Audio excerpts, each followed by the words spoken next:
This episode of Nintendo Expansion Pass is brought to you by, well, you.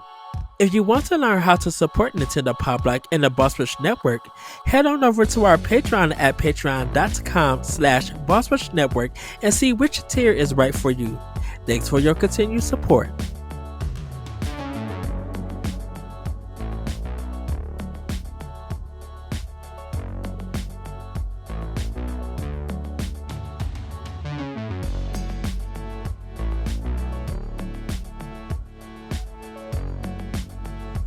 Hello everybody, welcome to Nintendo Expansion Pass here on Boss Rush Network. I'm your host, Lots Excited Ed. Joining me is the one, the only bossman himself, Mr. Corey Dirrig. Hello, good sir. Hello, Ed. It's a midnight party.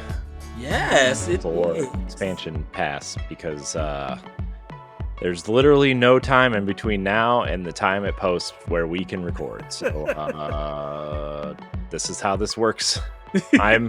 We just got done recording the most tired Power Block episode I've done in a long time. So I keep looking at my ring light, like the camera's up there. It's right here. My ring light is up there and the cameras are here. This is the third time I've done this tonight.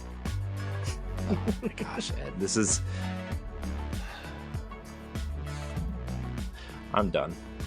I'm not done. I'm here. I'm sorry, guys. Here, look, Red Bull, chugging it. No. Well, I saw like nothing was in the can. Nope, that's this one. and this one. Oh no! This one still has half a drink in it. Oh wow! And this box still has 3 cans in it. Wow! Before you go buy another one.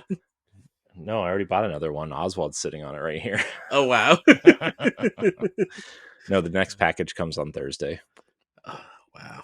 It's fine. We're all good. I'm not an insomniac and I sleep very good at night in a bed. I promise. No, I don't.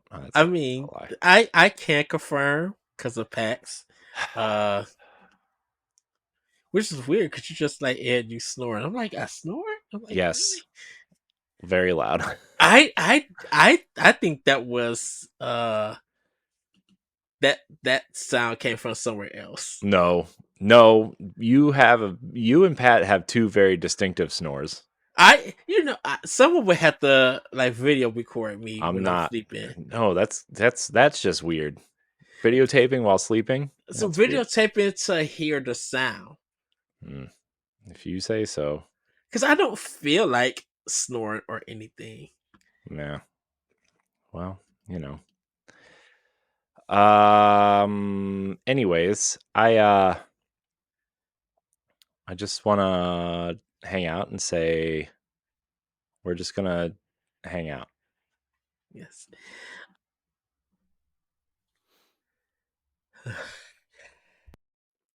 Ed sneezing into the microphone.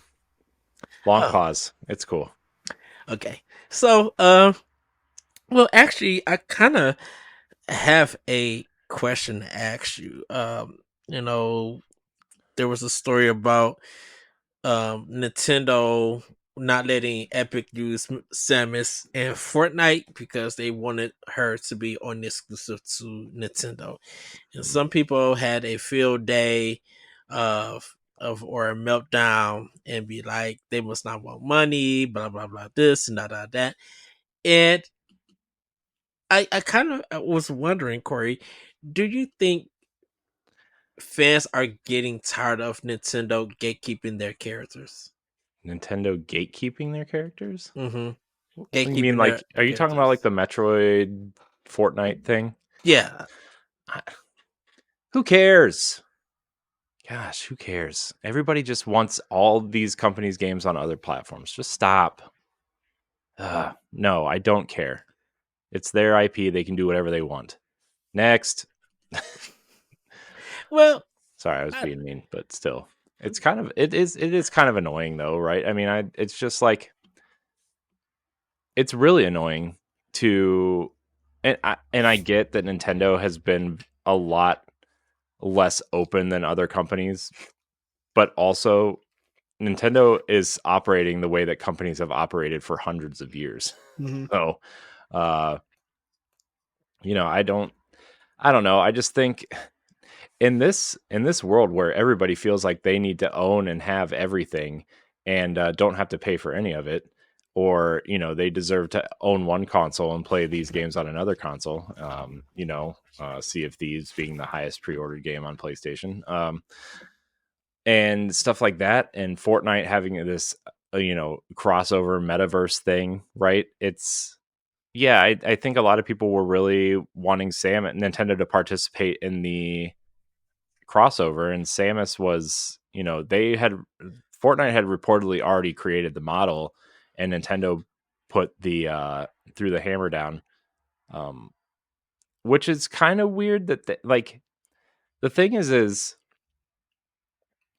for Epic didn't want to have exclusive skins to platforms, right? Hmm.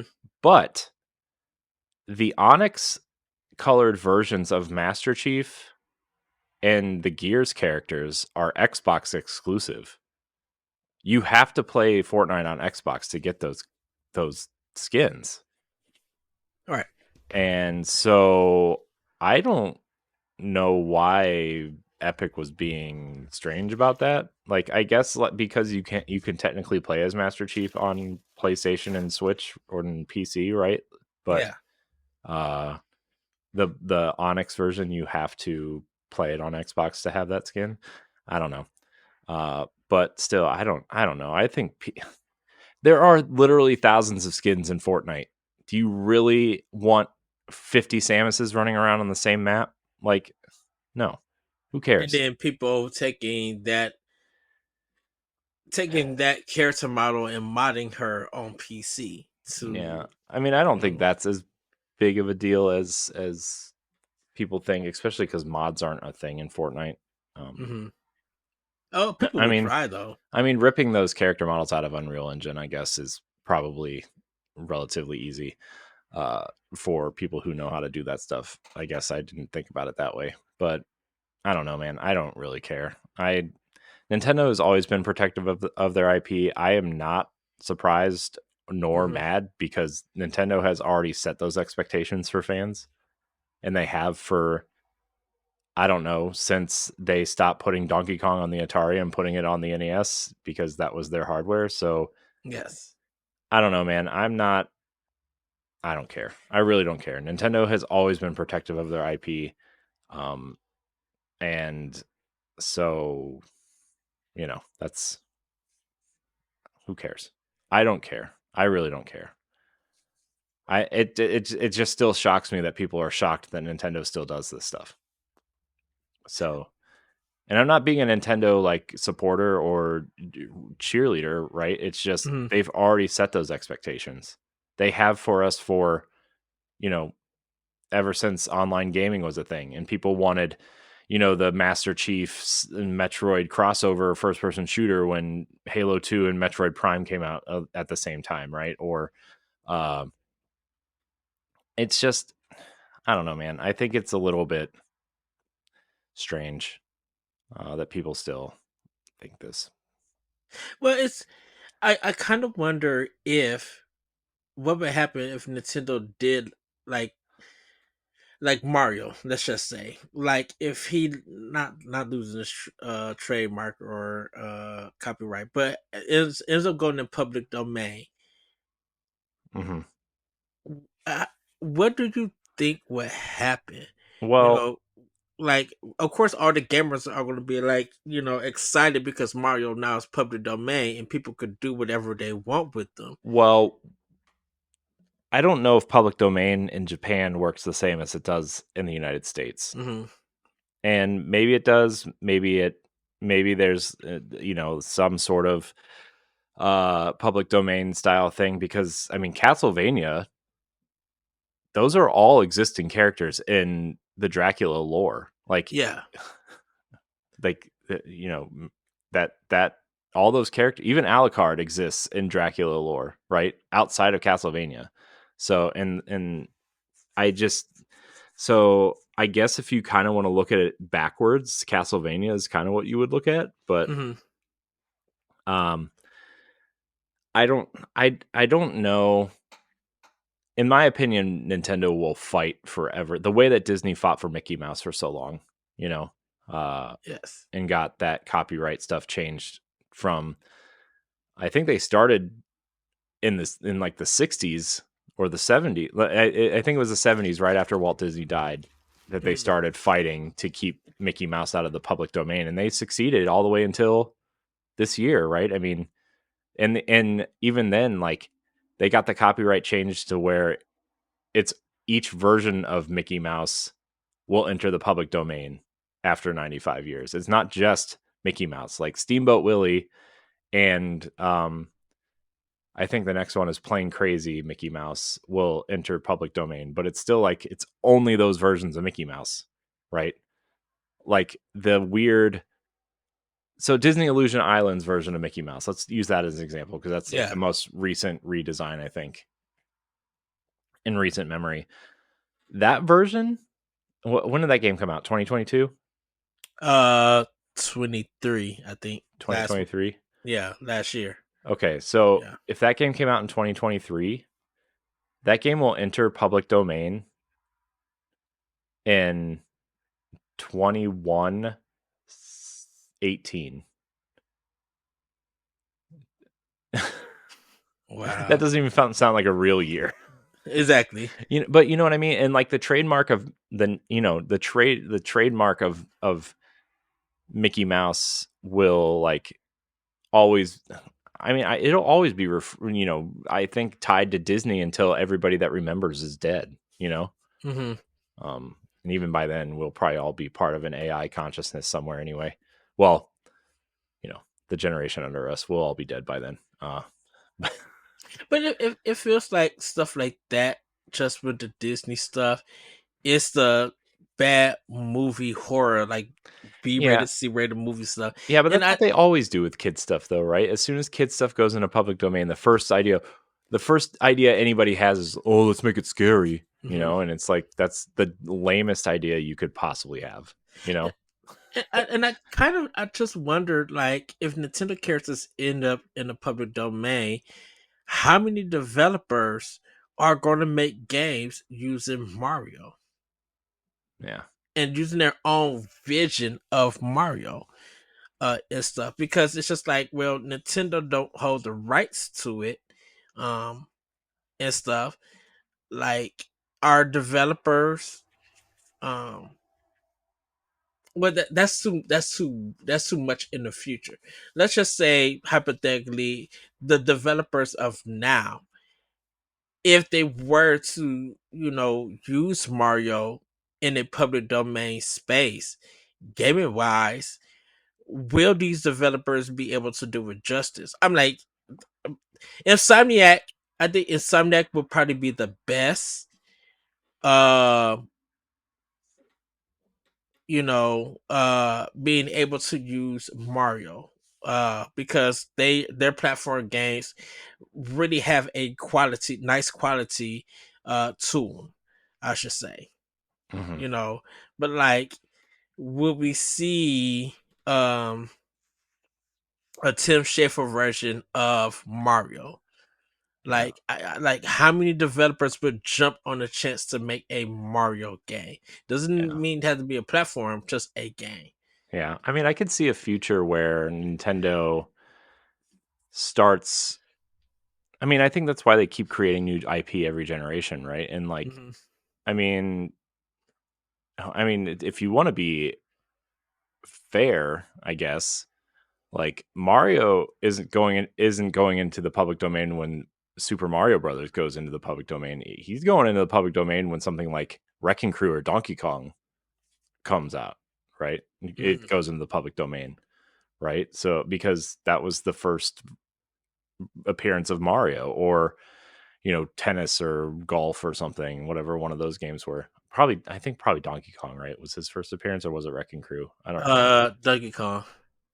Yeah, I couldn't remember if Wrecking Crew was a arcade game or not. It is. No, Wrecker Crew is it? Because that one was with Rob the Robot. Yeah. Huh. Yeah. I guess. And I think at that time Mario was known as Jumpman. Yeah. Um, I know for Atari there was Mario Brothers. Yeah. So Yeah. Um. So I mean, I think where was I going with this? Yeah, I think I don't know. I think Nintendo will keep creating IP, and I mean, who knows if Nintendo will even be relevant by then? But I mean, they will be because they're Nintendo. I feel like, but right, I mean, how many times have we said they're going to be irrelevant and they end up being more relevant than ever? So I think I think what they should I mean what they're doing is they keep creating new IP, and some of them hit and some of them don't, right? But like I mean, you look at something like Animal Crossing is knocking on Mario's door. Zelda is clearly I mean, I guess Zelda's a bad example because it was created in the 80s also, but uh I'm trying to think. Splatoon is huge. yep, I mean, Arms was one that they didn't hit, but I mean, we talked about this on an episode of Pal Block at one point where um Nintendo has created a new IP, has not created, but either created or has funded and owns a new IP every year except for 1 year since 1987. yeah, So, yeah, I mean, they have a ton of IP they could utilize. Some of them, like I said, some of them are huge, some of them are not, but it's I don't know. I think Nintendo will be fine. Mario will remain an icon forever, just yeah, like Mickey Mouse is going to be an icon forever. Uh, it just might not be like the core focus of their business, right? I mean, Mickey Mouse is a symbol now for Disney. Mickey Mouse is not the central focus of their business, right? yes. So, I imagine Mario will end up that way at some point. And it it's kind of it just amazes me. Just like kind of the transition of people's opinion of Nintendo. That it's always been for kids. Their games are not for them. But they wish those games was on other platforms. Now we're in an era where that Nintendo made this amazing system with the Switch and these amazing games, but now people want to be like, I want to play them, you know, on PC. I want to play them on this one. I wish Nintendo had a Game Pass service or this kind of functionality online and stuff like that. And it's just it when it comes to the games and those characters, um, pretty much the only people who get up in arms about it is really like kind of, and this is not gonna knock against the Smash community and stuff, but people get up in arms about the Smash game and the tournaments because of Nintendo say about it. Um, and when it comes to like, they wish they had these characters in the game.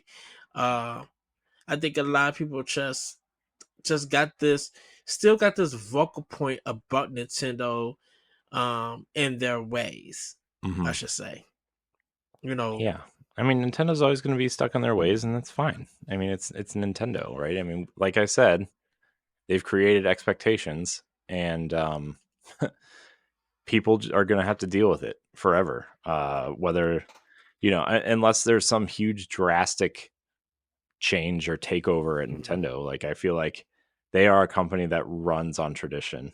Um, so but I think all companies run on some kind of form of tradition in a sense, and I think if they run on that tradition, is how they execute it, because they can still have traditional stuff, but also there's ways to be innovative, um, and smart about presenting different stuff. You know, mhm.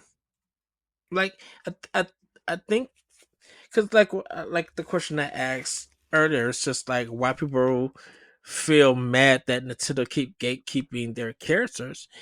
It's because for me to answer that question, um, it's because I think people don't know how to act if they ever got a hold of a Nintendo character in a game. You know, it's gonna be like, what is the most disgusting or childish thing I could do as an adult to make people look and laugh, instead of being a little bit intellectual about it and be like, man, I could really create a game, um or have this kind of vision that really is really gonna make an impact for video games in general. It's never that kind of conversation Mhm. and stuff. And so for of course, like Nintendo gatekeeps their characters because they know if something goes wrong, Nintendo is going to get the blame for it, and that blame is going to hurt sales, which hurts their business, which hurts investors, which then starts questioning about Nintendo putting out games. They don't want to. Prime example, they don't want to make the mistake that they made with the Super Mario Brothers movie, the first one, the live one. Like Mhm. that's how protective they are. Like with the gatekeeping and stuff. I think the reason why they trust Sony with the Zelda movie is because not only has Nintendo worked with Sony in the past, but Sony has a um film history with video games, and they're both in Japan, so it just makes sense business wise for them to work together, and they probably could get really create something majestic Mhm. with that movie. I think Nintendo and Sony have a trust, a certain type of trust to make sure that this project of the Zelda movie is done correctly. Mhm. And who else in Japan is making video game films that is going to be of a high quality, um and is really going to take a risk, and at this point in time it's going to be Sony. Yeah. Nintendo doesn't want the Super Mario Brothers or any of you know the House of the Dead, or um uh whatever, Postal and all of that stuff. They don't want to have movies like that attached to their name when it comes to quality. Mhm. you know Yeah. So I think Nintendo gatekeeping their characters and their franchise, and they are trying to work outside of that. They're not always trying to gatekeep them, but they want to be like, if we let you use our characters and stuff, of course we're going to have control and have a say, but we want to make sure it's done right at the highest quality that is acceptable. Mhm. You know, Yeah. Yeah. I mean, also at that point, if like IP ownership is like transferred or whatever, or hmm public domain, I guess. Like,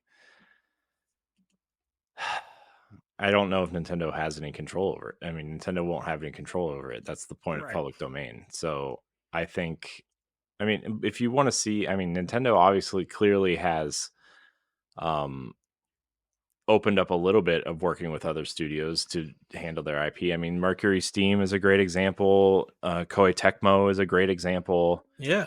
Uh, they've been doing a lot with these studios, Bandai Namco, Sora.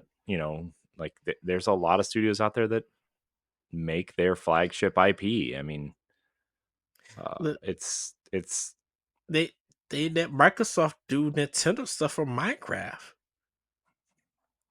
You yeah. I know, mean, yeah. So I mean, Nintendo's open, right? I think Nintendo is open to a lot. and I don't know. I just yeah. It's definitely with the Samus and the Samus and Fortnite thing. Um, I think me and you both can agree that like that's Nintendo IP. They have a right to make that choice. You know, just because you have Fortnite, it doesn't mean that you are always guaranteed to get certain type of character, and you have that right. You Yeah. know, like still like the biggest crossover is still to Nintendo is Smash Ultimate Hmm. because of the third party indie games and stuff. Um, and I think Nintendo probably people are probably hoping that if the next Smash come out, that they could get their game on there or character from their game in there. Hmm. And that's but that takes a lot of work too. So Yeah. So yeah. you know, and I think like I feel like even Sony and Microsoft gatekeep their characters, but nobody talks about that. Hmm. It's one of those free pass for them, but let's get the pitchforks for Nintendo. Yeah. So yeah. Anyways, I hmm, yeah. Nintendo, am I right? Uh so yeah, I mean it's gonna be weird. I mean, we won't be around for this probably, but it's gonna be weird when like these IP start going in. It's already weird for me seeing Disney IP going into the public domain. So, Hmm. um, I mean, we talked a little bit about that on Pow Block this week, about Oswald and Mickey and these characters entering the public domain. So, uh, I don't know. It's gonna be interesting to see what a I don't know. I mean, but like you think about it, like all these IP we love are going to be in public domain. I mean, Doom is going to be in the public domain at some point. Yeah, Destiny, Zelda, God of War, all these IP are going to be somewhere, right? yeah. It it's just I just wonder how those games like I said, those games gonna turn out with other developers. Because it'll be a new generation of developers. We'll be dead and gone, so we won't be able to see these games or play them. Um, but who knows what stories they're gonna be able to um take with it, and and play and stuff. Hmm.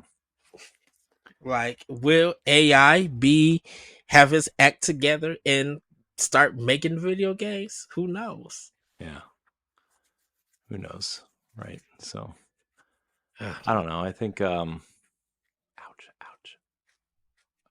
I think Nintendo will do what what Nintendo does best and just keep making great games, and that's yeah. yeah. So But yeah, I mean, I think that's all I have for that conversation. But Ed, we should probably address expansion paths because of schedules for a while. okay, Um I know we kind of talked a little bit about it, but uh I think Ed, I mean, tell me if you want to do something different.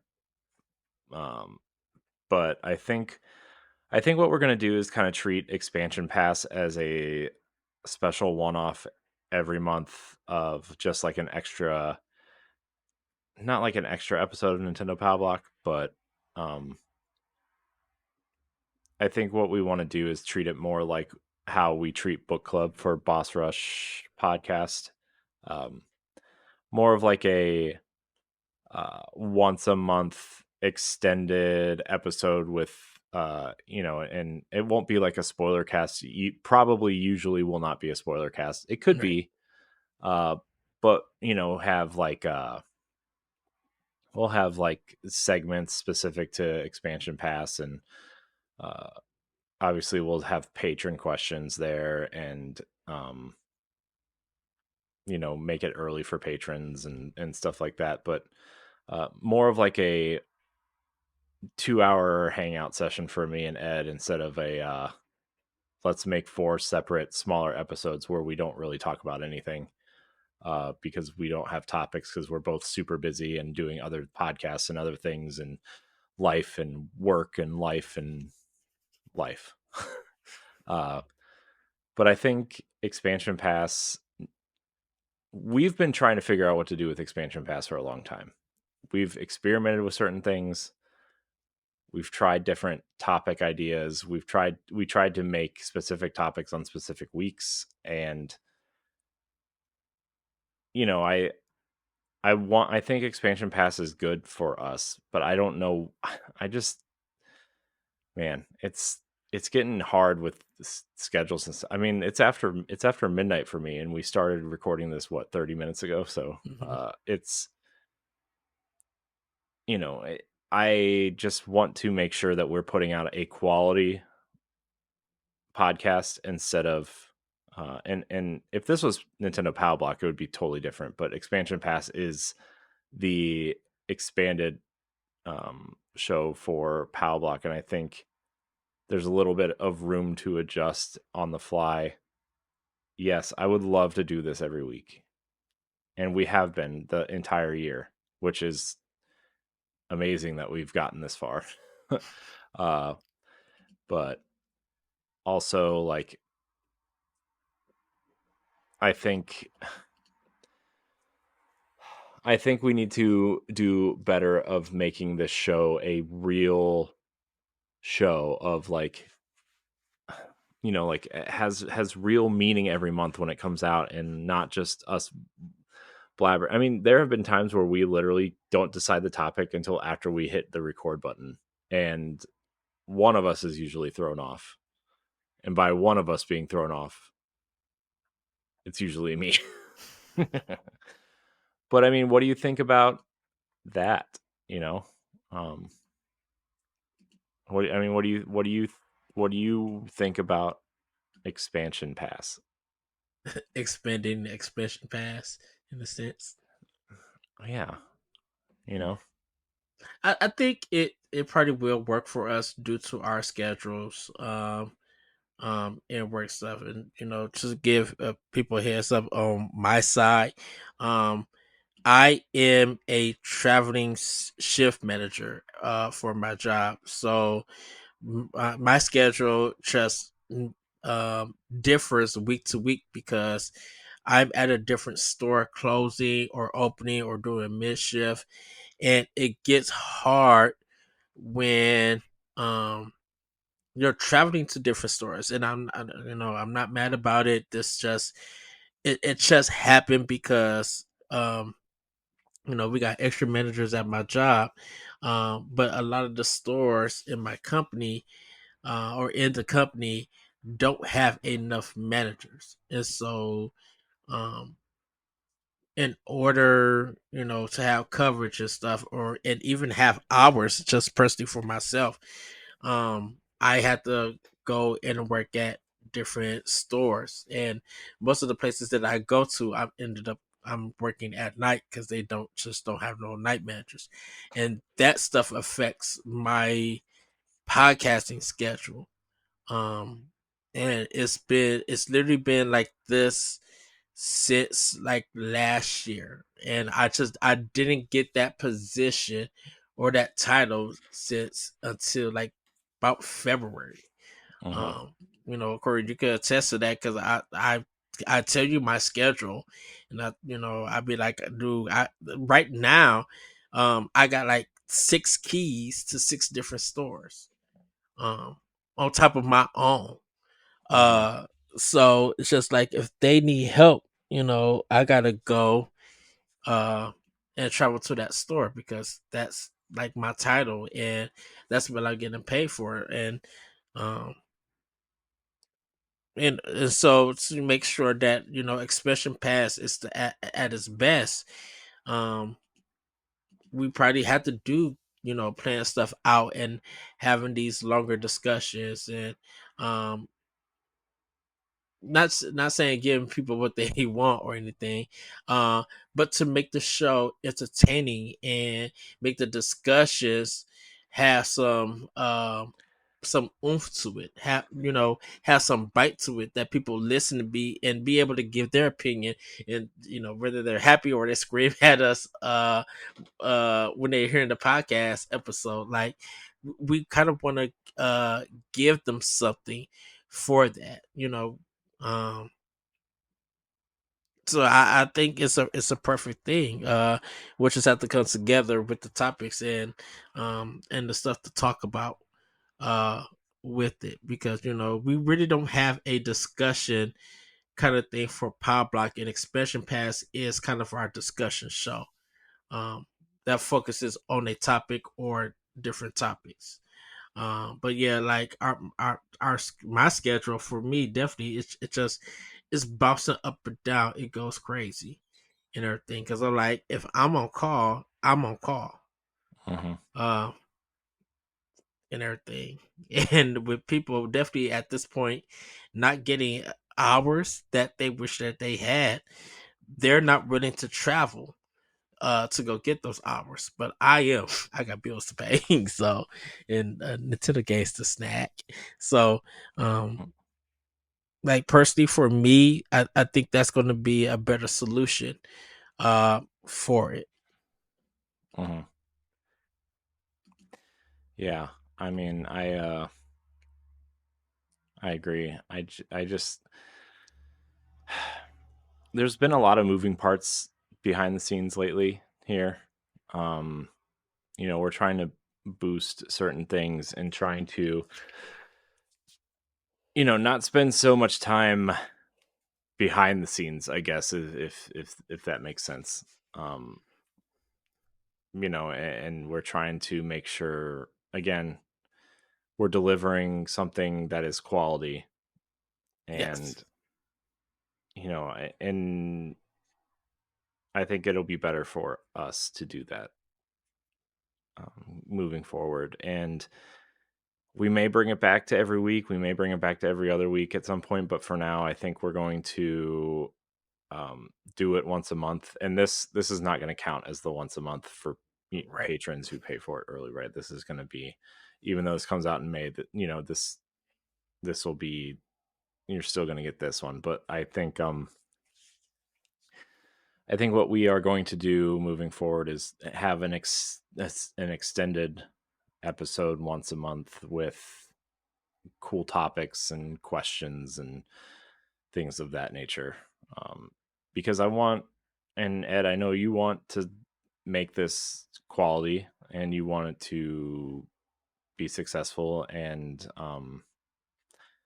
also, like, on free feeds and stuff, I don't want it to take away from Nintendo Power Block either, and sometimes I think the listenership on that show suffers a little bit from, because we put them out so close together every week. And Yeah. I don't know, there's a lot of factors. I want to grow the Nintendo side of stuff again, right? And I think the best way to do that is to just do what we do best, and um, hopefully not be dead tired doing these things. Yeah. So but that's And that's all I yeah, got, I guess. and I try to think of topics to talk about, because I know with a lot of other Nintendo shows, it kind of feel like some of the topics, the opinions are different, but a lot of those topics are similar. And I'm trying to, you know, I'm trying to break that cycle. So, and I try to create these topics for us to discuss. Hmm. And for it, and I'm not saying it's hard or challenging, uh, but I think I just need to get those kind of questions out in advance to make, so that we can have a deeper discussion. So if that takes, if that includes for us to do some research, that includes of us, um like I said, I talk to myself in my brain, about things, or talk to myself at work about stuff. Because that's kind of sometimes how my brain works and how I work. Uh, Mhm. but I kind of want to be able to have that so that it does create a bigger discussion, um, and everything. Um, because trying to think of topics, trying to think of original topics, um, is challenging, but it can be done. Mhm. Yeah. I think also like, kind of having like maybe two set topics and two like a random topic and then Patreon exclusive questions Mm, would be cool, like a cool thing. Uh, so I'll make a we'll make a expansion past doc and kind of talk about it a little bit. Um, so, but yeah, I'm sorry, I guess, to the people who like this every week. But we do a lot at Boss Rush, and like with like I said, with schedules and with everything that we're doing and kind of some of the new stuff we're prepping for. um I feel bad that this is the show that has to take the bullet, right? But mm-hmm. um and it's really honestly because of Ed and I's schedules are increasing in time, which means less time and less quality time to do this. Yeah. um And it, you know, like I had to adjust to a lot of other people's schedule, and for me, of course, like I said, I have open availability, and I don't I don't really get to have a set schedule or mhm. anything like other people. Uh, so like I said, a lot of that stuff like been changing. That's why we've been recording on Sundays for Power Block, because I've been able to have some Sundays off. Um, Most of the time I was having Mondays off to record on Mondays, but even that changed. And so like my recording days, it switches from week to week, and I won't say that it sucks, but like if someone else's whole schedule changes because they decide to change it, I'm the one that gets their schedule affect the most, and not anybody else and Yeah. stuff. Yeah. And so I gotta try to find a time that works with Corey, um, to do that recording, and stuff. And of course, I got vacation days that I could use, but I'm like Yeah, but that you're not might going to waste those on. to record, because the thing about it is, even if I use my vacation days, I'm still probably gonna be on call for some craziness. Mhm. So, anyways, that's kind of it, I guess. Well, everybody, that's gonna be it for this expansion pass. Have a great week, have a great weekend, and we'll see you next time. Bye, everybody. Goodbye. If you want to see how you can become a Patreon producer, head on over to patreon.com/BossRushNetwork. The Patreon producers for this month are Adriel Munger, Austin Campbell, Celeste Roberts, Christian S., Sana Dierig, Francisco Santillan, Matthew Keel, and Todd Oxtra. Thanks for your continued support of the Boss Rush Network.